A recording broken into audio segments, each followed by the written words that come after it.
Hey there, Luke. Welcome. Great to be here with you. I would love for you to break down just a little bit of an intro of yourself first for the benefit of everyone, and a little bit about the business, when it started. Walk me through that a little bit. Yeah. So Luke with Main Street Properties.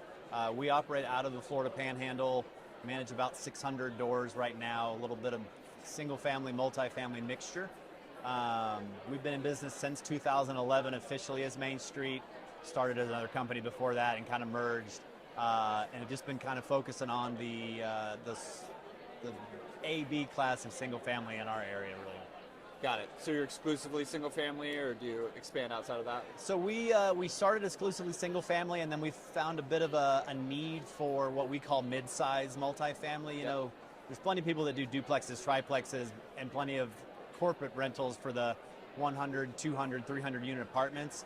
But there's not a lot of people that were doing the 20 to 50, you know, not quite in a place where they need an on-site, right? But more overhead than just a single family rental. And so we've pushed pretty hard into that market the last few years, and it's been really successful at it. But we're at about a 70-30 split for single family stuff. Yeah. Awesome, great. What about the team? What does the team look like today for 600 units? How are you organized? So right now we call it pod style. Everybody has their different name, but we have a property manager that oversees a team. Our team consists of a maintenance coordinator, tenant relations, inspector, and then a leasing coordinator. And then we have, my position is to oversee both pods. I do business development, and then I have an office manager and a finance department. So we have about 12 on a head count now. Awesome, great. So do you guys leverage remote staff as well? We do. 4 of our team members are remote. We have 2 maintenance coordinators, a leasing coordinator, and a tenant relations are all remote employees. And then what accounting platform do you guys use for the day-to-day? We operate out of Rent Manager, so we've been with them since 2009. Big Rent Manager fan for sure. Yep. That's awesome. Yeah. A lot of customization. So walk me through, you and I have interacted for a couple years now. Yeah, it's been a while. And obviously you started with LeadSimple at a particular point. Describe what the initial starting point was, and then we'll talk about. Yeah, I think you onboarded me at a convention, now that I'm thinking back. I think it was a national convention, maybe in Atlanta, for your CRM, your owner lead program. So we started with you there. We were there, I think, maybe 2 or 3 years before you rolled out your operations platform. So I was familiar with LeadSimple and what you guys were doing. My team was not. Yep. My team really didn't operate. So you were using it for business development. Yeah. So let's just park on that for a little bit. So what was it that you were running to just day to day with growing the business that caused a felt need? Well, and it's tracking stuff for us, and it's, there's plenty of real estate CRMs out there that you can utilize, plenty of just generic CRMs you can utilize. And so LeadSimple was attractive because it is focused on property management, and it was simple. We just needed something to be able to track incoming leads, making sure we were doing our constant contact and things like that. And so LeadSimple fit that really, really well. And I did appreciate that it is a property management focused platform. And yeah, so it worked well for what we needed to. And I was a casual user in the beginning, and then it kind of expanded since I started on that. That's awesome. So obviously you're using the CRM and using that to help close new business, bring it on board. And we come out with LeadSimple Operations, and that I imagine that's not the first time you thought about processes or systems or workflows. So back me up. What is your relationship with the idea of processes or workflow or automation? Because it's a buzzword all around. What was it that you? What was the why behind it, and what have you tried? Walk us through the journey. Yeah, so we were operating on paper checklists. We'd have a tenant file with a paper checklist on the front, A, B, C, D, 1, 2, 3, 4, file it away. And so we were operating on that, and it was effective, but it was never, there was never any collaboration with the team. It was one person had this file on their desk somewhere. It was very reactive in nature of okay, I've got to do this step, and wait a minute, I missed this deadline because I didn't look at my file for, a week. So we were operating on that. And so we were looking for a bit of a way to track that better, particularly for me, of an oversight perspective is, again, if it's on a property manager's desk and they're doing this checklist, the only way I know what's being done is I either go to their desk and I pick up that file, or I try and figure out where they're at in Rent Manager software. So how did you actually deal with that? Like, what was did you have a meeting cadence? Yeah. What was it that you just to handle the day-to-day? Yeah, we would meet weekly, and we'd have a slew of reports that tracked everything that we would do, like lease renewals, maintenance, owner expirations, late fees, all that stuff. We pull all these reports and we'd sit down and go through them one by one and say, okay, this is coming up for expiration. Where are we at on that? This was a very manual process. And it just, we'd spend 2 hours a week in this meeting, not actually working, but just making sure that we were working the way we're supposed to. And so the team never enjoyed it. It wasn't a happy meeting because it wasn't, we were just looking to find more people who were behind, realistically. So it wasn't something that, is building morale. It wasn't effective because if I'm catching it at the meeting, it's already past due it's already late. Yeah. So there's no follow-ups, no proactivity there. And that's really where we started to get into these pain points of we'd miss stuff because somebody wasn't doing something and we wouldn't find out about it until we met at that meeting. Or what was happening is things would fall behind and then our PMs would stay late the night before our meeting to get everything done and make sure their reports looked better, which again is not a service, it's not world-class service, which is what we strive for. So yeah, tell me more about that. So you develop core values. I hear you actually reference them, which is a big indication that you believe in them. There's so many people that talk about core values, and it's just theoretical, right? Yeah. It's not focused on what they truly believe. A core value should be used in an organization to make decisions. Sure. That's the way I kind of look at it. But I'm sure that was a journey for you. Yeah. And world-class service is also a high bar. So how do you relate to that? Well, and it was, it started with some of our real estate stuff and kind of morphed into there.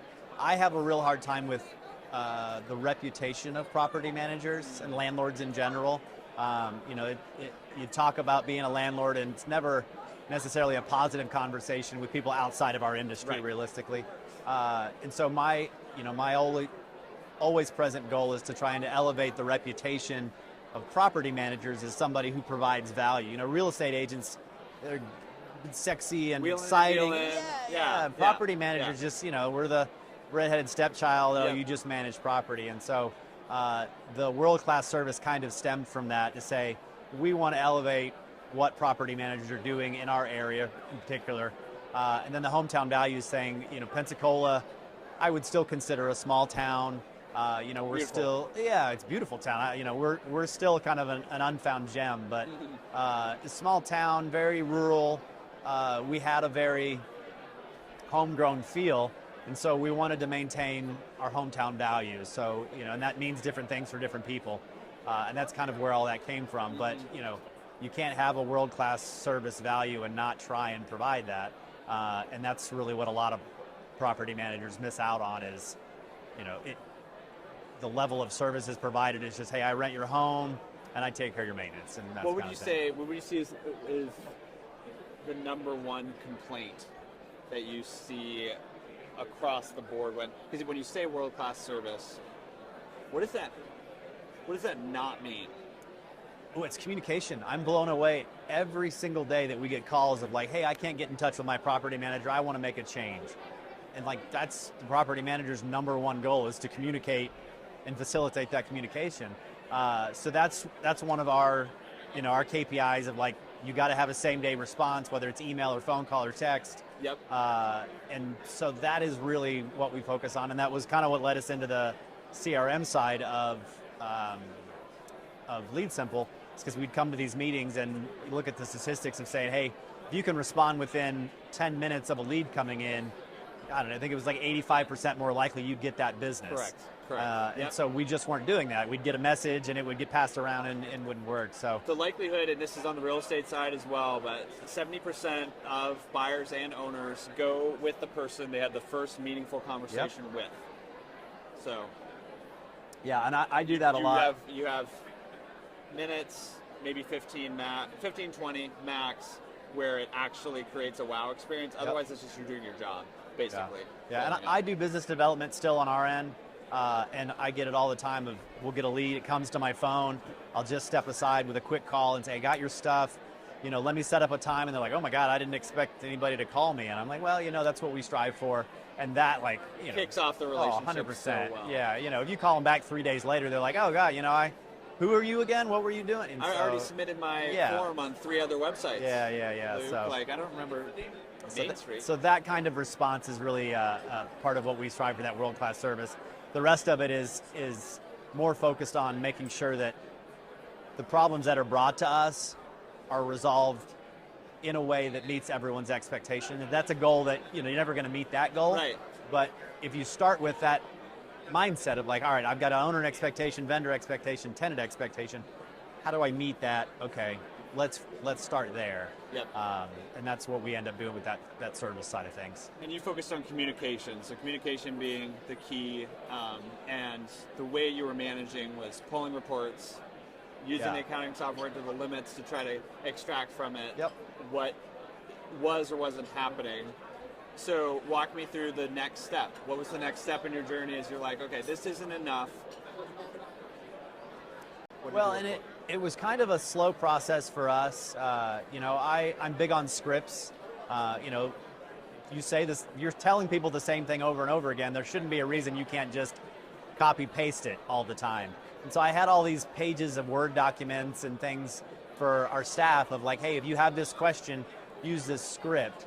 And that is kind of what began our path to... So you had a knowledge base. You were starting to build a knowledge base. Yeah, but it was very, very manual. Yep. It wasn't it wasn't a workflow. It was hey, here's my application scripts, and you've got to scroll down and find the one you need. It was very manual. And that's where we started looking at process management softwares or workflow softwares. We tried out Monday, tried out Process Street, and I think I had that same conversation with you at another convention of hey, this is what I'm doing, and you're like, dude, give us 6 months. And I was like, okay, I can do that. And you guys were rolling out, I think you were beta testing your operations side of things at that point. So that was really what we started, is I just needed to be able to have a repeatable process, because if I can set the expectation of our world-class service, I got to make sure every person I bring in can do that over and over and over again. And if people are just kind of shooting from the hip on everything, it's never going to be the same. You deal with one person and they're doing it one way and another person's doing it another way, it's a different experience, and that's not what we wanted. Got it. That makes total sense looking back on it, but in the moment, you hear from property managers, okay, I've got my accounting platform, I've got email, I have spreadsheets. That's usually the panoply of the big things three, we use. There's the big three. Now I'm going to have to add another software, Luke. Yeah. So how did you think about that and relate to, what was the value that you saw? Well, and I would agree with the sentiment of another platform, because we're sitting inside of this vendor hall with dozens of vendors that have their own platform and their own portal. Login. Yeah, another login. And so it's really it's something you have to sit down and do.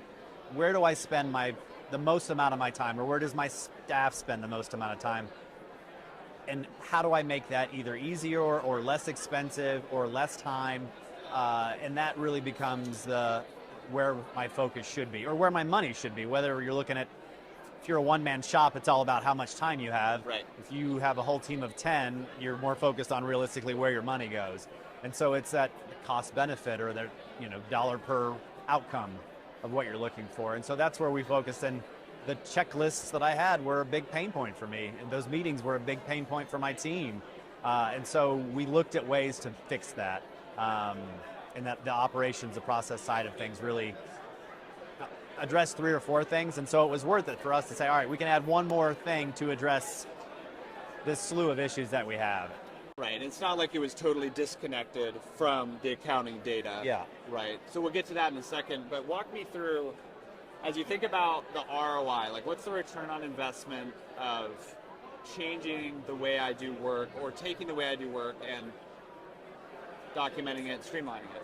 Well, and it's really important to think about the value of your time, the value of your staff's time, and what that actually puts out. How would you value your time as a business owner now if you were to reflect just a number that you would kind of anchor against? Like you should be paying yourself $200 an hour. Right. Like if what you're doing is not bringing in $200 in revenue per hour, realistically, as an owner, you shouldn't be. Especially as an owner. Yeah. Now that shifts when you're a one-man shop with 50 doors and that kind of thing. But it's the right mindset because, you should be aiming to get to the point where, I want to pay myself $200 an hour. I've got to make $200 an hour. And so the same conversation for your staff. I've got an in-office person I pay $15 an hour. Should they be making phone calls to leasing agents or prospective tenants? Or, should they be manually checking this thing off or spending 2 hours? I did the calculations. Our 2-hour meeting with our entire staff is costing me like $900 every week. $900 a week. And just the employment 1 2-hour stuff. meeting to review the reports. So look at it from that perspective of like, all right, and honestly, I'll pitch another company, but we started with Profit Coach at the same time. We kind of got this ball rolling, and they really helped us dial down our, what are we spending money on? Yes. Where are we making money? Oh, okay, let's make this shift. So they helped out a lot, but it's not something somebody couldn't do on the back of a napkin to say, all right, if this process or this lease renewal takes me 7 hours and I have to pay someone $20 an hour to do it, all right, where's the math? How much do I save if I can cut this in half? Right. And that's a very quick math. Yeah, so where did you guys start? Based on that math and what it is you were calculating on, looking back, obviously I want to hear where you started, and then I would like to hear how you would recommend if you were doing it over. Sure. So we eased our toes into LeadSimple's operations. I think we started with maybe lease renewal process, I think was our first. And that was one of our bigger pain points. Because so what was painful? What was painful about renewals? We weren't starting it soon enough. We weren't giving the same service to certain tenants or certain owners. We weren't charging our renewal fees. Like when we got into the nitty gritty on our processes, we were missing 30% of our renewal fees. Wow. Because people would forget, or they didn't want to have an argument with a tenant about a renewal fee. Or they were late. Yeah. On starting it, so they felt like. Yeah, they felt like, hey, I didn't do my job. Should I earn this renewal fee? And it's one of the bigger ones. Like if you start it too late, you either miss an opportunity with a tenant, you miss the deadline for what your state requires on rent increases, right. So you can't increase the rent. So it was something that I had a pretty decent checklist on, and it felt like it was easy enough to get in there. I was wrong. It was easy to get in there, but I was doing it way wrong, like totally wrong. The flow. Yeah. The flow just, it was set up as a checklist. It wasn't a flow. It was like, I did this, sign off. And that's not how your processes should be set up. So we started there, and I'm still am a very much perfectionist. Like I want this to be 100% before it goes out. Mm-hmm. And I appreciated what your onboard specialist worked on. Is like, nope, we're going to get it functional and then roll it out, and then it becomes perfect. And that was another whole shift in business there. So we started with maybe lease. Park on that really quick in terms of because the team, you're changing from paper to a system, integrates with Rent Manager, but so they're getting used to a change, and you're also changing the actual order of the steps, right? Yeah. So there's really two sides to it. There's, yes, getting it into LeadSimple and making sure that what you're doing is flowing the way you want to, and that is a process, and it's a translation realistically. Whether it's up here in a Word document or something like that, and that's something certainly your team helped with us a lot. But it is a kind of a trial and error to say, hey, is this working? No, is it not? And then the other side of it is, once you get it into LeadSimple, you start to realize like, oh, I can do this way better with the help of LeadSimple. Realistically, like, hey, we're not doing this very well. This process doesn't make sense in the way we're doing it. We could speed things up if we, change what steps are doing where or bring in different parties. And so there was both sides of that, of like, hey, getting it in there and then realizing I can do this better now that I know it's in this workflow. And tweak it and change it and build a culture of continuous improvement. Yeah. Because I imagine you weren't updating those checklists that often. No. No. Well, and the only time they get updated is if I added something like some new service or fee or something like that. So they were very antiquated at best. But what we did is we started slow, and honestly, to the people looking to start, I would have jumped in a lot faster. What would that have looked like? I would have taken our every one of our checklists and put it in and just said, this is where your checklist is, and then just taken the time to add the steps. Because if you wanted to, you could use LeadSimple as a checklist software. That's how it starts. Yeah, like you can start there. Yeah, you could do 1, 2, 3, 4, 5, and 6 and done.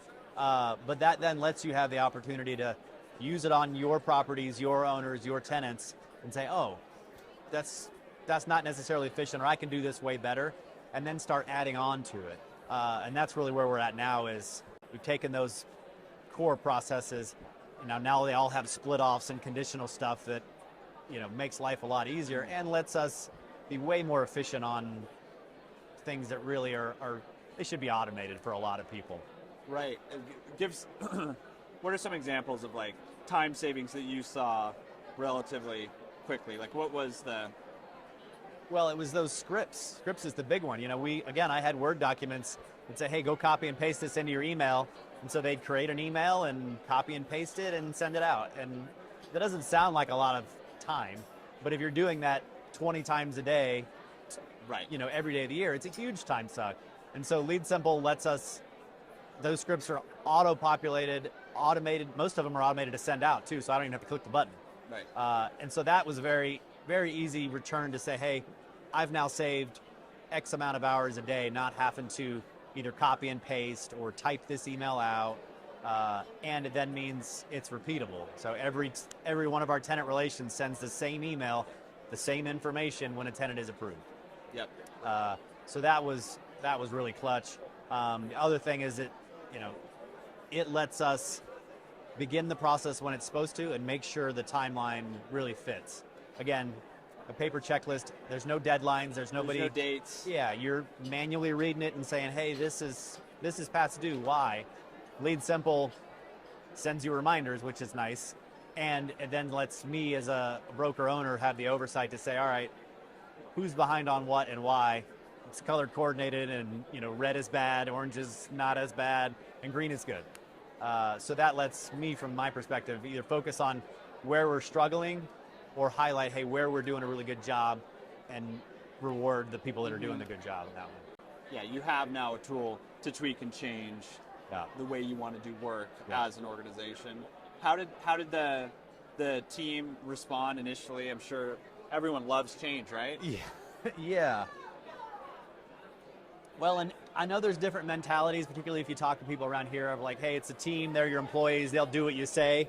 I don't buy into that. The team has to have buy-in for it to be effective. They will do what you tell them to because, they get paid to do that. Top-down is not the right approach.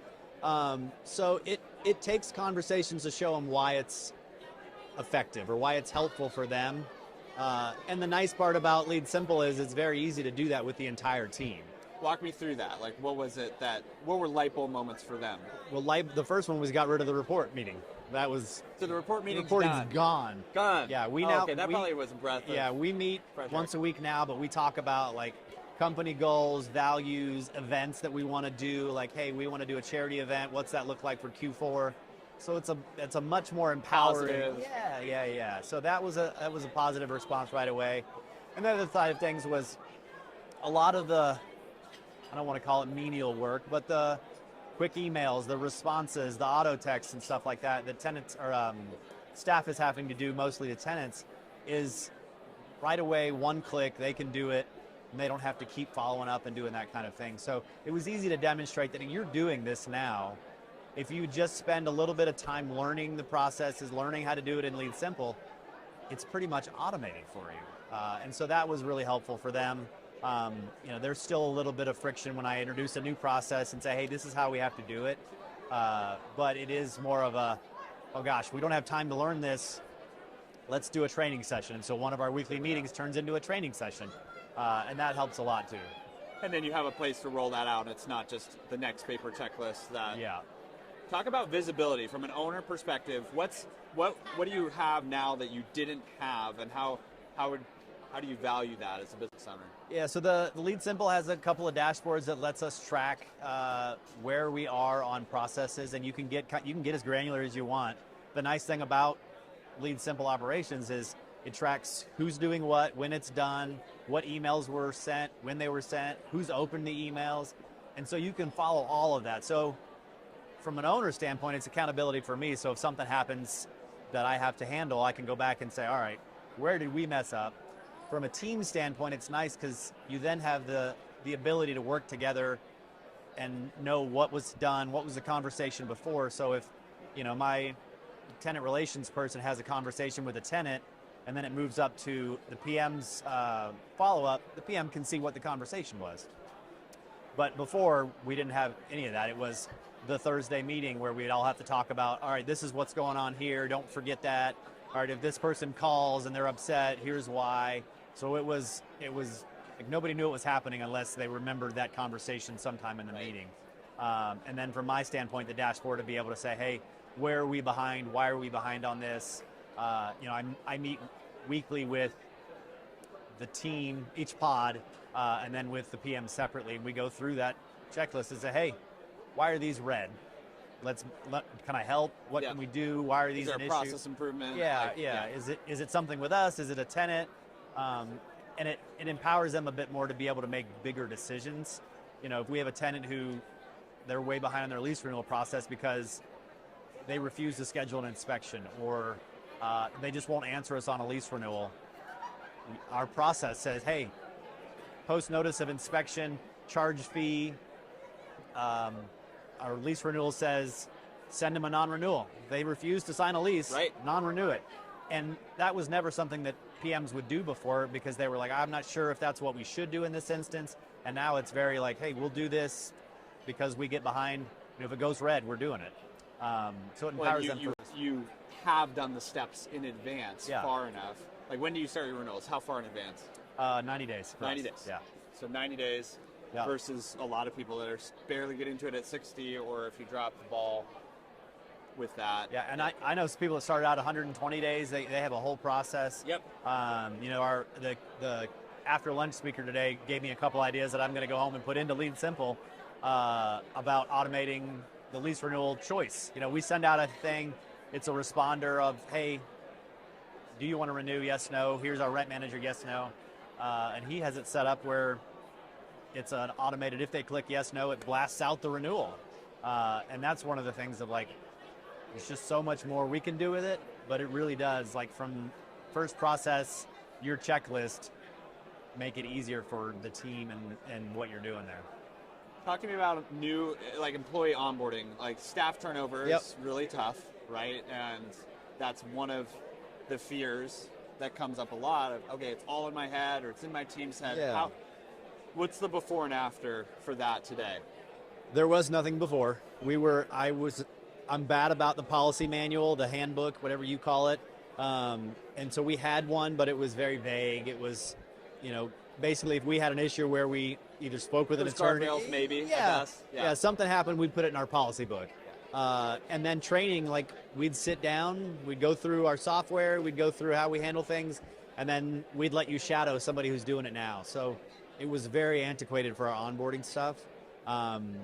LeadSimple now, I could bring somebody off the street and say, I could show them LeadSimple, that's it, and they can see how we do everything.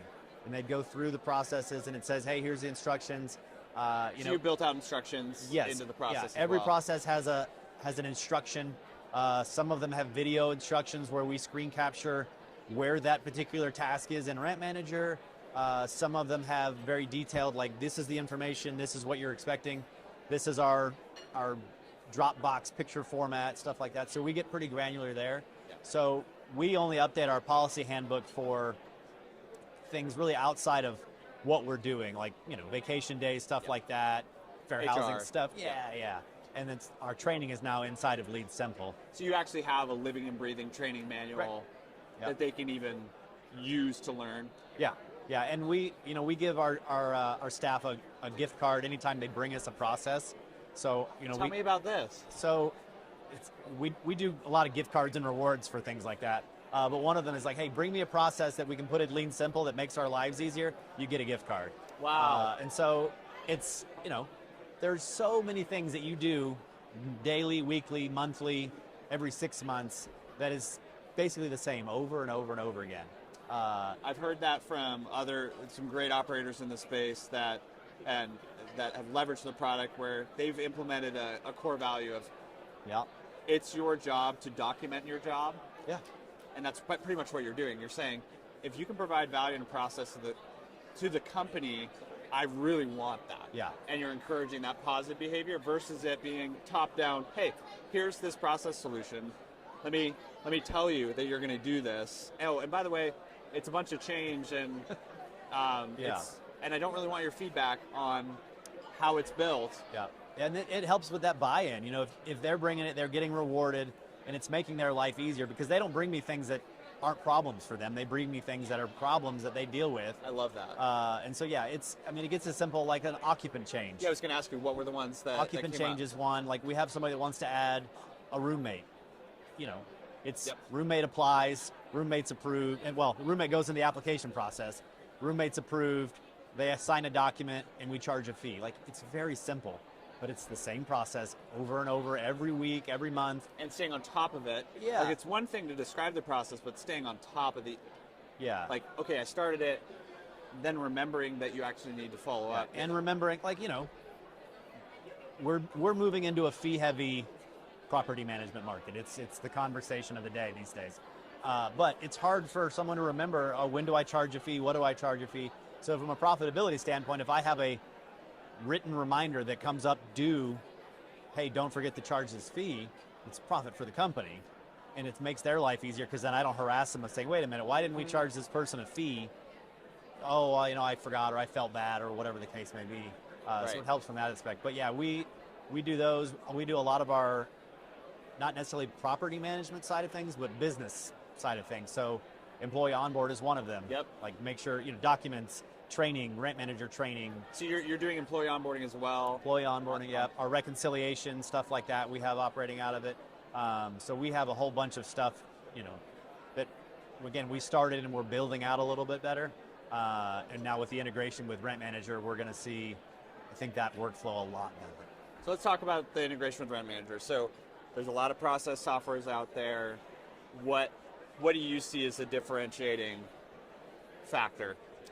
Between Rent Manager and other No, with platforms? LeadSimple being versus the other workflow platforms. Gotcha. So, we started with, I guess you call it your legacy platform of, it would pull information out, but it was a manual process. It happened, I guess, once a day. Yeah, we're pulling out CSV reports every day. Yeah. And of so all the owner, tenant, vendor, unit lease. Yeah, it was effective. Data that we could get. It was effective, but it was a bit slow.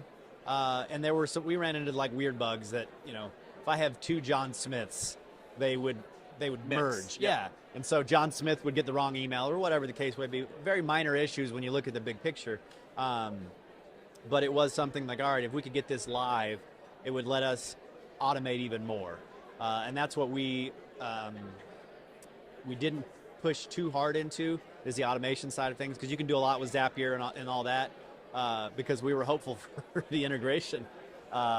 But we had some of that stuff automated, and that's really what the integration will let you do, is the more you can offload of your staff to just set up to do automatically whenever something triggers, the better off you're going to be. And that's what the integration is going to let us do, is, all the information's already in Rent Manager. LeadSimple pulls it out, and then we just have our stuff ready to trigger based off that information. So the idea that it integrates, our two biggest platforms, LeadSimple and Rent Manager, now work together is like world changing for us. Totally. Yeah. Describe for someone that's never seen it, what does it look like? What does it feel like to have a workflow and communication software that LeadSimple is, to streamline your operations? What does it actually look like? Like, describe a day in using it. Sure. Yeah, and if we had a computer, I'd go through a process for real life. But a lot of our processes start automatically based on a date. Lease renewals, move-outs, move-ins. So they're all very date-based. And so those processes start or are started by RPMs based on whatever date flags it up.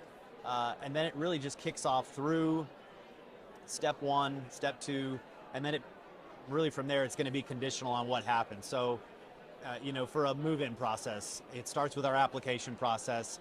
Tenant applies. Our application process starts once a tenant's been approved. So email goes out to the tenant, hey, you've been approved, here's next steps. A text goes out to the tenants, hey, you've been approved, congratulations, check your email. So LeadSimple has all the tenant owner data and property data so that it's not like you're just in a foreign system without your data. It's customizable, yeah. So it's, dear tenant John Smith, you've been approved for 123 Main Street. Your required move-in date is on or before January 5th, 2024. So it doesn't feel like Luke didn't send it. Correct. Yeah, it feels, it's really as customizable as you want it to be, but it is that repeatable. It's the same thing every single time. And then the text message is nice because everybody texts nowadays. And again, LeadSimple tracks when people get emails, open emails, get their text messages. So you can't really go back and say, oh gosh, I never saw it. And I'm like, what did you see the text message? And this is a critical piece with the email. We're not sending the email. We're not adding another. We're integrating with the email, Luke's account, and the teams, and however you want to have it structured. So anything, LeadSimple's invisible to the tenants and owners. They don't even know we exist. We're like this automation layer on top of your accounting platform to then allow you to create a consistent process. Yeah. And you guys integrate with our emails. So it comes from our main email box. When they reply, it goes back to our main email box. So, we operate out of Outlook. And so we have team flags and everything like that. So nothing changed there. But LeadSimple then also still tracks all that. Automatically, yeah. Even if it's not sent from LeadSimple. Correct, yeah. We send from Outlook, email, LeadSimple tracks it. We have not done your inbox yet, so we're excited to try that. Still in beta. Still doing coming out. Yeah. But yeah, so it starts that process, and then it really is as customizable as you want it to be. And then it works through, again, we have owner emails that go out, congratulations, we rented your property. And those constant touch points are what is the communication side of things. Our goal is to get owners to send us emails to say, please stop emailing me so much, you guys manage the property. Like it's on my desk. Please stop emailing me so much or calling me or contacting me. Because our goal is to get them to trust us, to manage for them, send them a check, and they're good to go. So to be able to contact them whenever something changes, even if it's a quick email, is right inside LeadSimple. Again, it's automated in most cases, so I check off that I've rented this property or approved. It kicks off 3 automated emails, tenant, property manager, and owner, say, we've done this, here's next steps, move on from there. And so that's... You have handoffs automated as well, so next teammates up. Yeah, and that's... So the assignment... is the assignment flexible enough to support how you operate? It is, and we based our switch to pod style management based on our ability to do it inside LeadSimple. We were portfolio, so we had one manager doing a group of properties, and they did everything. Because I was concerned that the communication between departmental, for example, is a big one, would be tough. With LeadSimple, you get auto assignments of, hey, this property is in Amanda Property Group. That means Amanda's leasing agent, Amanda's tenant relations, Amanda's maintenance, all get assigned. And so, tenant relations and leasing send out their property's been approved. It goes to property manager to coordinate, make ready stuff, make sure the property's ready, those steps. Then it bounces back over to tenant relations to confirm lease draft. Then it bounces to maintenance to follow up on rekeys, things like that. So it bounces everyone around, either congruent, so everyone's got tasks they're doing at the same time, or hey, this is a stop task, nothing moves forward until property manager is signed off, or whatever the instance is. So it lets the team actually work together, regardless of where they are, to make sure that the process is flowing the way it should, again, every time the same way. Right. And so that's been, that was crucial to our switch to a pod style management. Makes sense. So as you look at obviously LeadSimple is not free, right? Yeah. So when you look at the cost and value end of things, how would you describe the impact, what the impact it's had on Main Street from a bottom line perspective? Sure. So the first one's probably going to be to see where we can make up failures, I would call them. So we had a lot of instances, again, where we weren't charging fees where they were supposed to be charged. or the wrong fee. So you prioritize processes with revenue opportunity. Yeah, and so that's like renewals, like you said. Yeah, like again, 30% of Right. our renewal fee, I can look at it, that dollar amount and say, that's what it's costing us to not have something in place. The time value is a bit tougher. Again, I can look at our Thursday meeting and very easily do that, but we've effectively been able to manage more properties with the same number of people that we've had. We've grown from, we were at, I think 400 when we started with LeadSimple. We jumped way up to 700, and now we're down to 550 because we phased out a lot of lower rent properties. Right. But our people count hasn't changed. And you've been able to leverage remote staff as well. Leverage remote staff. Do you feel staff. that you're able to leverage them effectively? Like, do you feel like they're... Yeah. Well, they all operate inside of LeadSimple, so it's no different from a customer-facing experience, whether they're in Mexico or South Africa or in my office in Pensacola. They're getting the same stuff. That's not the experience you see globally. It's generally in property management. It's like, I have this problem to solve, and I just want cheap labor to solve it. Yeah. Speak to that. What's your... Well, remote employees are less expensive. So there's an advantage to being able to say, hey, I don't need a person in office and in the States to pay them States income. Totally. And that kind of thing. And again, you can't do that with portfolio management. You could maybe do your leasing stuff, but portfolio management means you've got somebody in the office doing the boots on the ground stuff. Everything. And you're paying them a very fair wage for that. Being able to switch to a more remote-based, and I have one boots on the ground person that oversees a much bigger portfolio is way more cost-effective. And then it also lets us overhire in a lot of instances to take the stress off of my in-town person. Property management's a stressful job. Right. And so I can pay a little better on my in-office persons, which some people respond very well to pay. And they're not working 60, 80 hours a week like a portfolio manager typically would. And the work is actually being done. Yeah, and it's high-value work. Yeah, so walk me through. So they're not boots on the ground. You don't have how deeply do you embed them in the team with the process? Like how deep are they going? For the remotes? Yeah. We call them remote team members because we want them to feel like they are part of the team, and they are. Team. Yep. I do struggle a bit to reward remote team members just because, in-office people, we can do lunches or events and things like that. Remotes, it's a lot more difficult. So that's something we focused on. But they're involved in all of our meetings. They have the same meetings that our in-office staff has. They're on our call tree. They're on our, our Microsoft Teams chat. So they do everything. They're integrated. Yeah, they're 100% integrated. And did you have remotes before LeadSimple? No. Okay, so why was that?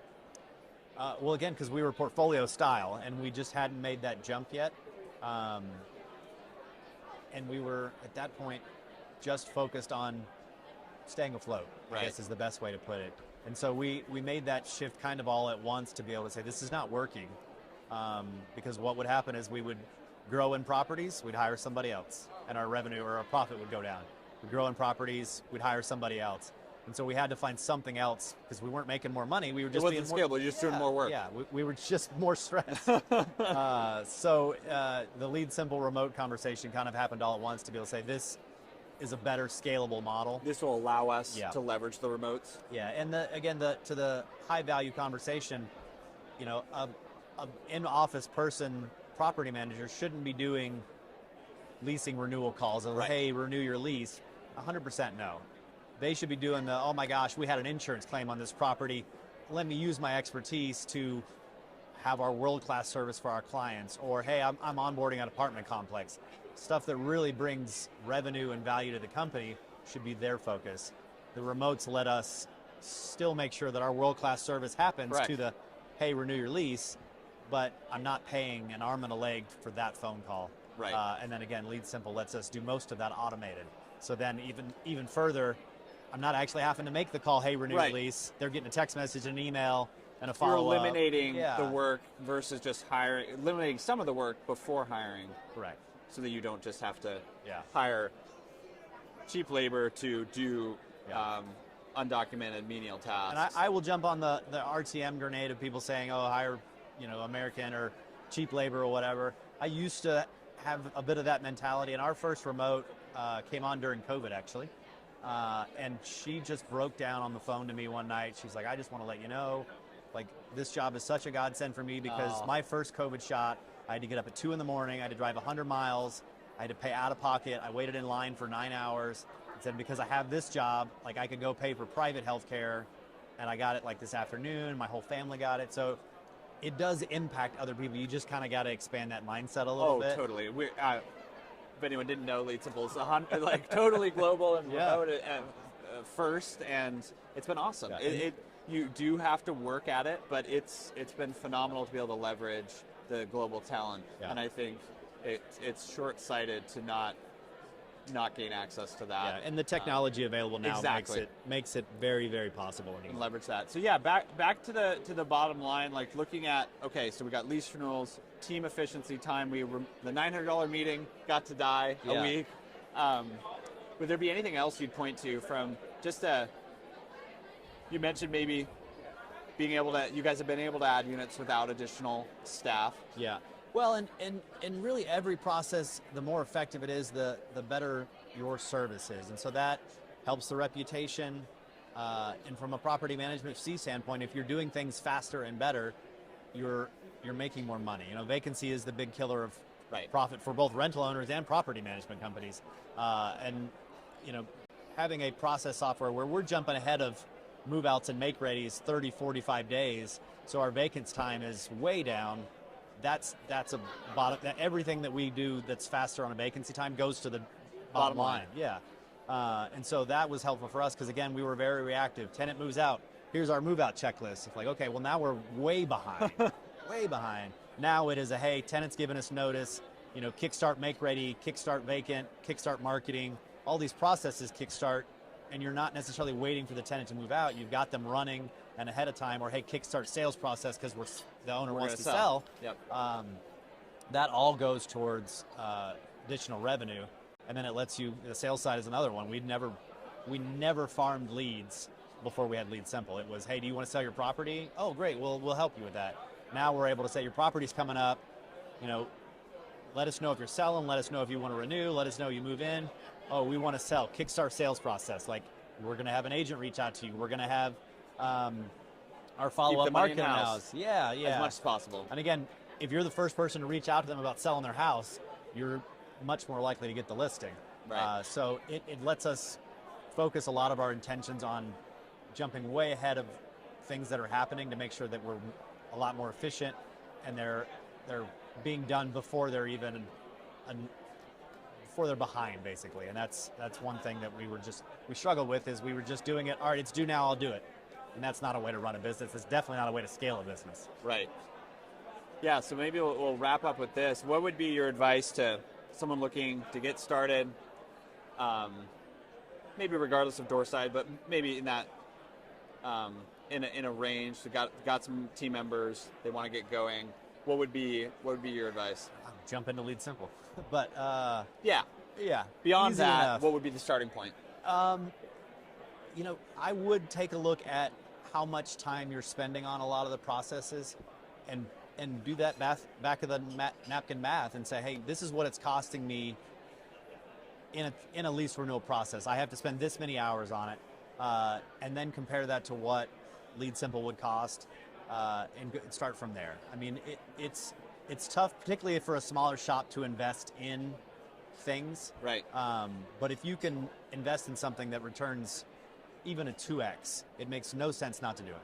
Absolutely doesn't make any sense not to do it. LeadSimple returns much more than 2x, just so we're clear. But it is something that people are very hesitant to do because smaller shops have much more time, usually less revenue or capital to do things with. And then you just need to flip that mindset of like, all right, my time is worth this. I've got to start investing in things that free up my time to either business development or our company development and things like that. And it's not hard to look at things where you're losing money, to be able to say, all right, I lose 2 doors a year. I think 2 doors a year would pay for your startup costs realistically. And that's an easy way to look at it too, is how much is this actually costing me on customer churn as well. And then for a larger office too, I hear all the time, we hit a plateau, of scale, we can't actually grow more. Yeah. And I, as an owner, I'm backing off of growth. I hear this a lot because I feel unstable. Yep. How would you relate to growth and what you guys are doing now with what you built? Yeah, we were that company. We grew. I was like, this is not working. Our churn rate's too high because people aren't happy with us, and so we scaled back until we could get to a point of like, I feel comfortable that we're doing a good job. And so if you're losing properties because if your Google review is terrible, and you can see that kind of thing, you've got to come up with some solution to be able to address that. And I would say 9 times out of 10, it's because you don't have anything set up to make sure that your processes are being run the same way by the same people. Consistency across the organization versus every team supposed to do it one way, but they all have a different experience they deliver. Yeah, well, and particularly with property managers, you've got one rock star that loves talking to people and is great, and you've got one property manager that likes to do the back end stuff or the accounting, and they neglect the people services. So depending on who you deal with, you get a different customer experience. Right. So how do you sell the Main Street experience if it's different for everybody? And so to be able to grow beyond, I always say like 300 or 400 is kind of that threshold where you've got to start focusing on scalability and how you're doing things, because below that, I think you can kind of wing it. Yep. You've got to start putting some kind of either money or effort or thought into that, and technology is arguably the cheaper way to do that. You can throw people at it. Throw people, throw labor. Yep. But technology is the future. It's cliche to say, but it's certainly a way to leverage yourself and your team a lot better than just necessarily working people to death. Well, I just want to say thank you. Yeah, Luke. yeah. I really appreciate you coming in here. And this has been awesome. So we'll talk more soon. Yeah, absolutely. I appreciate it. Thank you.